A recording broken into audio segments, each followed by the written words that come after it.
Hello everyone, you are watching News Insights. Let's watch today's news updates. ಒಂದು sentence use ಮಾಡಿದೆ ಪ್ರಾಣಿಗಳ ಪ್ರಾಣಿಗಳ humanity based humanity ಪ್ರಾಣಿಗಳಿಗೂ ಬರುತ್ತೆ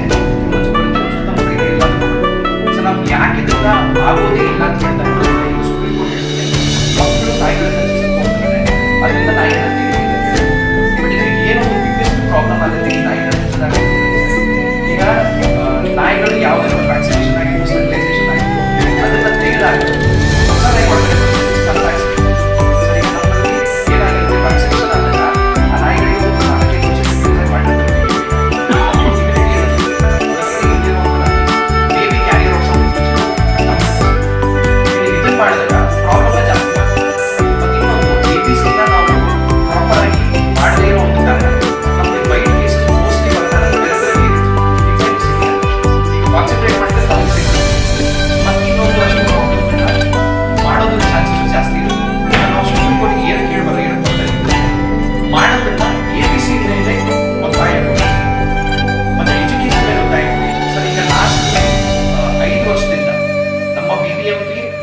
ಉತ್ತಮವಾದ ಒಂದು ಸರ್ವಿಸ್ ಮಾಡಿತ್ತು ಯಾವುದಲ್ಲಿ ಎಬಿಸಿ ಮಾಡೋದ್ರಾಗ್ಲಿ ಎಜುಕೇಶನ್ ಮಾಡೋದ್ರಲ್ಲಾಗ್ಲಿ ಮತ್ತೆ ನಮ್ಮಂತ ವಾಲಂಟಿಯರ್ಸ್ಗಳನ್ನ ಇನ್ವಾಲ್ವ್ ಮಾಡಿ ಪ್ರಾಬ್ಲಮ್ ಏನಂದ್ರೆ ಸರ್ ಈ ದುಡ್ಡು ನಮ್ಮ ಟ್ಯಾಕ್ಸ್ ಪೇಯರ್ ದುಡ್ಡು ಸೊ ನೀವು ತಗೊಂಡೋಗಿ ನಾಯಿಗಳನ್ನ ಹೊರಗಡೆ ಹಾಕಿದಾಗ it is not feasible so ನಮ್ಮ ಕಷ್ಟಪಟ್ಟಿರೋ ಟ್ಯಾಕ್ಸ್ ಪೇಯರ್ ದುಡ್ಡನ್ನ ನೀವು ತಗೊಂಡೋಗಿ ಒಂದು ಅನ್ಸಿಸ್ಟಮೆಟಿಕ್ ಮತ್ತೆ ಅನ್ಸೈಂಟಿಫಿಕಲ್ ಪ್ರಾಜೆಕ್ಟ್ ಮೇಲೆ ಹಾಕ್ತಾ ಇದ್ದಾರೆ ಮತ್ತೆ ಅದು ಯಾವುದೇ ತರಹದ ಒಂದು ಸೋಷಿಯಲ್ ಇಂಪ್ಯಾಕ್ಟ್ ತರೋದೇ ಇಲ್ಲ. ನಂತರ ಆಲ್ ಕಾಸ್ ಕಮ್ಯುನಿಟಿ ಅಂತ ನಮ್ಮದೇ ಒಂದು ಆ್ಯನಿಮಲ್ ವೆಲ್ಫೇರ್ ಆರ್ಗನೈಸೇಷನ್ ಇದೆ. ಇವತ್ತದು ಉದ್ದೇಶ ಏನಂದರೆ ಬೇಸಿಕ್ಲಿ ನಮ್ಮ ABC ರೂಲ್ಸ್ ಯಾವುದಿದೆಯೋ ಅದನ್ನು ಕರ್ನಾಟಕ ಗೌರ್ಮೆಂಟ್ ಇಂಪ್ಲಿಮೆಂಟ್ ಮಾಡಬೇಕು. ಇವಾಗ ನ್ಯೂ ಸುಪ್ರೀಂ ಕೋರ್ಟ್ ರೂಲಿಂಗ್ ಬಂದಿರೋದು it is actually not a scientific sustainable method of managing our problem. ನೀವು ಬರೀ ನಂಬರ್ಸ್ ನೋಡಿದ್ರೆ ಎಷ್ಟು ನಮಗೆ ಖರ್ಚಾಗುತ್ತೆ ಗೌರ್ಮೆಂಟಿಂದ. ಬೇಸಿಕ್ಲಿ GP ಅವರು ಹೇಳಿದ್ದಾರೆ 3,300 rupees ಒಂದು ನಾಯಿಗೆ ಒಂದು ತಿಂಗಳಿಗೆ. ನೀವು ಬ್ಯಾಂಗ್ಳೂರಲ್ಲಿ ನೋಡಿದ್ರೆ 10% ಆಫ್ ದ ಪಾಪ್ಯುಲೇಷನ್ ಹೋಗಿದ್ರೂ 10,000 ನಾಯಿಗಳಿರುತ್ತೆ between college campus hospitals bus stations train stations ಅದೆಲ್ಲ ಮಾಡ್ತಾರೆ. ಹಂಗೆ ಕ್ಯಾಲ್ಕುಲೇಟ್ ಮಾಡಿದ್ರೆ ನಿಮಗೆ 4 ಕೋಟಿ ಬರೀ ಊಟ ಮೇಂಟೈನ್ ಮಾಡೋದ್ರಲ್ಲೇ ಹೋಗುತ್ತೆ. 4 ಕೋಟಿ ಒಂದು ವರ್ಷಕ್ಕೆ. ಈ ನಾಯಿಗಳು 10 ವರ್ಷ ಇದ್ದರೆ 40 ಕೋಟಿ ಆಗುತ್ತೆ.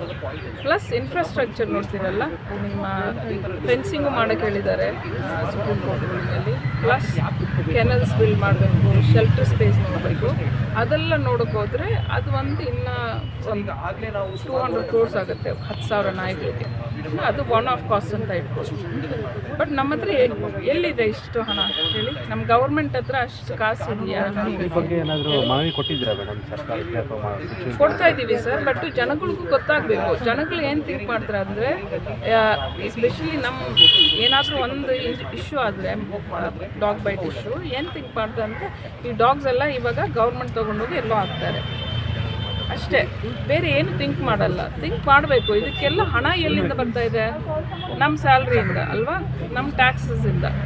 ಸಸ್ಟೈನಬಲ್ಲ? ನಮ್ಮ ರೋಡ್ಸ್ ನೋಡಿದ್ದೀರಾ, ನಮ್ಮ ಗಾರ್ಬೇಜ್ ಸಿಚುಯೇಷನ್ ನೋಡಿದ್ದೀರಾ?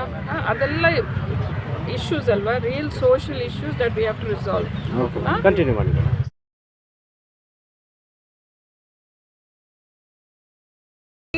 For Government of Karnataka is follow the ABC rules. ನಮ್ಮ CM ಅವರೇ ಹೇಳಿದ್ರು ಇದು ಶೆಲ್ಟರ್ ಎಲ್ಲ ಆಗಲ್ಲ, ನಾವು ABC ರೂಲ್ಸೇ ಫಾಲೋ ಮಾಡ್ತೀವಿ. I don't believe in institutionalising dogs. So our appeal to the government, especially CM, is to follow ABC rules. The shelter, our Kamakshi was saying 400-500 crores ಎಲ್ಲಿದೆ ಹಣ? ನಮ್ಮ ಟ್ಯಾಕ್ಸ್ ಪೇಯರ್ಸ್ ಮನಿ.